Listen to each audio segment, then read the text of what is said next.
Have you ever thought about how many church words we throw around but never really define? Salvation, tithe, communion, gospel, or fasting. If fasting seems obvious to you, try to remember what it was like before you knew what fasting was. Think about all the questions a teenager might have, like, is fasting just not eating? Can you drink water? What about Red Bull? Can I fast from homework? What is the point of this?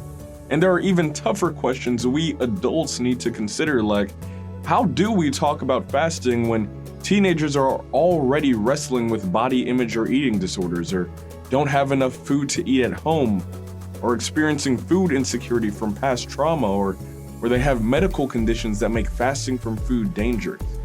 Are you starting to see why we need to be wise when we talk about this particular spiritual discipline with students? Me too. So how do we talk to young people about fasting in a healthy way? Well, here are some ideas. 1, let's define or redefine fasting.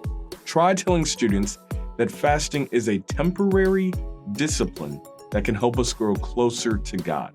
It's not a way to punish ourselves or blackmail God. It's about temporarily avoiding something we don't need so we can focus on something better.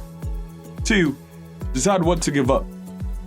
Doctors don't recommend teenagers engage in complete food fasts, but they could fast from certain things if they'd like meat or caffeine or sweets. But to be safe, it's better to encourage abstaining from other more specific things like social media, Netflix, or Chipotle.